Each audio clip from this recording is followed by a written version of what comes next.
Billahi minasyaitonirrajim. Bismillahirrahmanirrahim. Assalamualaikum warahmatullahi wabarakatuh. Alhamdulillah wassalatu wassalamu ala Rasulillah wa ala alihi wasahbihi wa man walah. Apa khabar semua?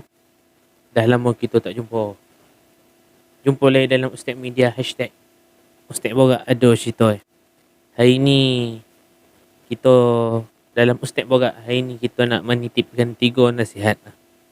3 peringatan yang saya dan tuan-tuan, perempuan semua wajar ingat tentang perkara ini.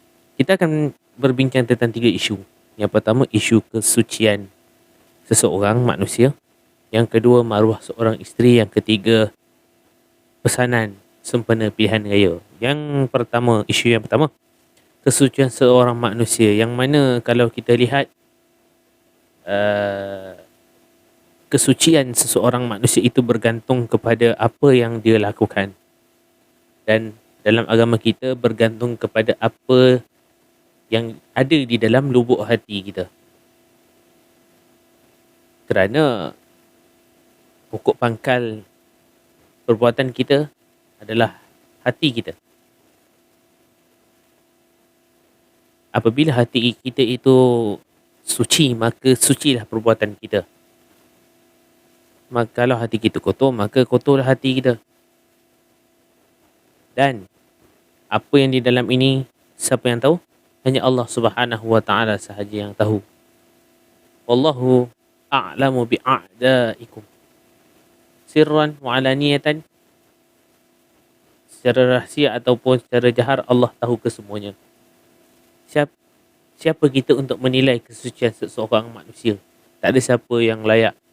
Nabi SAW pun mengatakan seseorang itu suci ataupun tidak berdasarkan wahyu yang Allah bagi. Tak semena-menanya Rasulullah SAW bersabda bahawa orang ini masuk neraka, orang ini masuk syurga. Melainkan itu adalah daripada Allah Subhanahu Wa Taala, petunjuk pada Allah Taala. Tapi bila kita melihat pada isu yang berlaku pada baru ini, ada yang mengatakan kita bersalam dengan seorang artis ataupun kita bersalam dengan penggiat seni tanah air, maka rosak roh dan jiwa. Balik pada hadis Nabi SAW, jikalau baik daging tersebut, maka baiklah keseluruhannya. Kalau jahat daging tersebut ataupun buruk kualiti daging tersebut, maka buruklah keseluruhan tubuh badannya. Itu adalah hati. Pokok pangkalnya adalah hati. Ya, sememangnya hiburan itu adalah perkara yang lara. Tapi berbalik pada persoalan, adakah anda tahu lubuk hati seseorang? Anda tak tahu.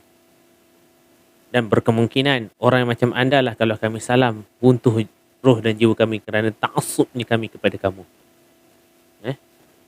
At least kita melihat apa yang saya tengok, banyak daripada penggiat-penggiat seni tanah air ni lebih ingat Tuhan daripada ustaz dan ustazah yang ada. Dan orang-orang yang belajar agama yang ada, mereka lebih melazimi agama dalam kehidupan mereka. Ya, imam pelakon atau penyanyi kalau kita perasan.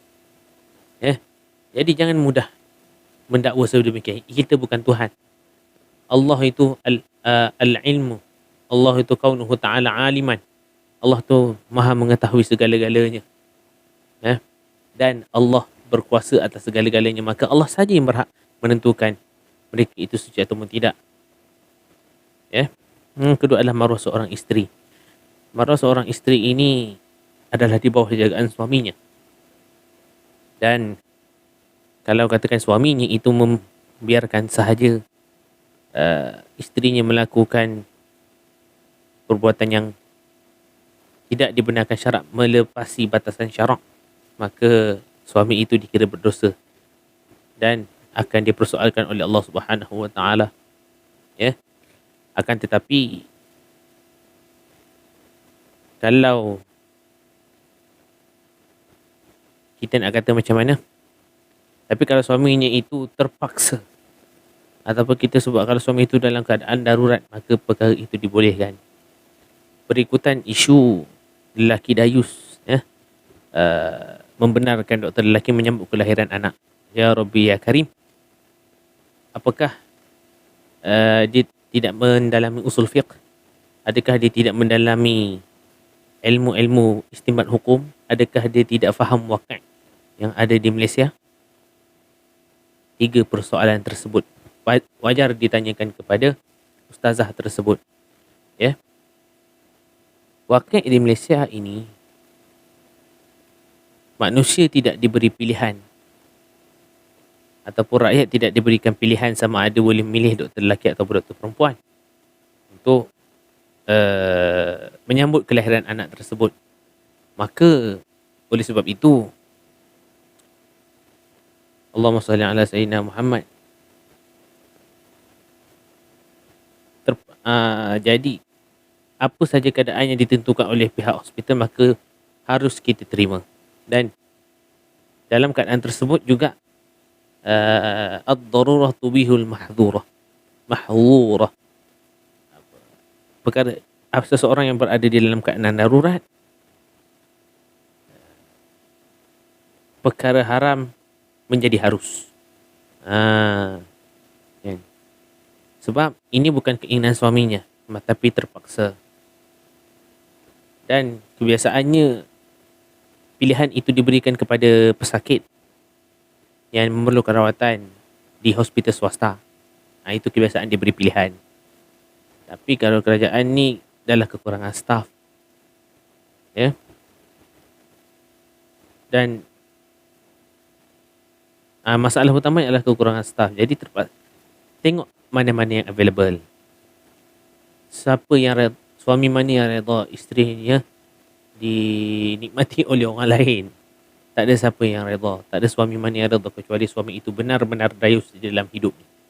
Atau dia menganggap perempuan itu adalah mainan baginya. Jadi anda tidak boleh sewenang-wenangnya malah mengatakan bahawa suami itu dayus sedangkan suami itu tidak redha sebenarnya. Tapi akan sebab terpaksa. Ya. Terpaksa dia relakan perkara tersebut berlaku kepada isterinya. Dan kalau katakan ustazah, kalau katakan anda mampu untuk menanggung ataupun membantu orang tersebut, bantulah peranan kita. Ya. Dan yang last sekali adalah pesanan suatu pilihan raya, untuk pilihan raya. PRU ini adalah sistem pemilihan pemimpin.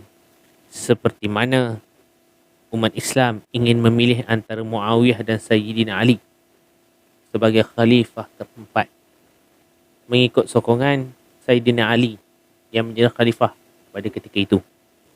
Begitu juga dengan kita sekarang. Ya. Maka ini bertepatan dengan Islam. Pilihan raya yang kita lakukan ini adalah bertepatan dengan syariat Islam yang mana memilih rakyat dibenarkan untuk memilih pemimpin berdasarkan track record yang dilakukan. Orang memilih Sayyidina, kedua-dua orang adalah orang yang sangat baik. Ya, Muawiyah dan Sayyidina Ali sangat baik. Mereka adalah manusia yang sempat berjumpa dengan Nabi SAW, berdamping dengan Nabi dan mengamalkan akhlak Nabi secara terus. Ya. Jadi, dan pada ketika itu rakyatnya memilih dengan penuh disebabkan iman rakyat pada ketika itu tinggi. Makanya pemilihan itu insya-Allah dibimbing. Pemilihan mereka itu dipandu dengan syarak. Ya. Dan asbab daripada mereka mengingati pesan-pesan Nabi SAW. Tapi bila kita lihat pada keadaan kita kali ini, ialah kita satunya jauh daripada zaman Nabi SAW, dan selain itu kita juga jauh daripada zaman Khulafa ar-Rashidin, tabi'in. Ya, kita sangat jauh. Jadi akhlak mereka itu tak dapat kita serap. Ya. Dan keadaan kita pun dah semakin jauh dengan transisi ilmu. Ya. Itulah yang menyebabkan sekarang ni disebabkan perbezaan fahaman politik, maka putusnya silaturrahim. Sebabkan perbezaan ideologi politik, manusia tidak harmoni lagi. Dan disebabkan politik jugalah, pemimpin sama pemimpin makan sesama sendiri, memakan sesama sendiri. Jadi nak ceritanya, kita nak pilih pemimpin zaman sekarang ni sangat-sangat susah. Kerana akhlak zaman kita dengan zaman dulu jauh bezanya. Pengamatan kita terhadap agama pun sangat lemah berbanding zaman-zaman sebelumnya. Jadinya pesanan saya yang pertama, teruskan bermunajat pada Allah Subhanahu wa taala.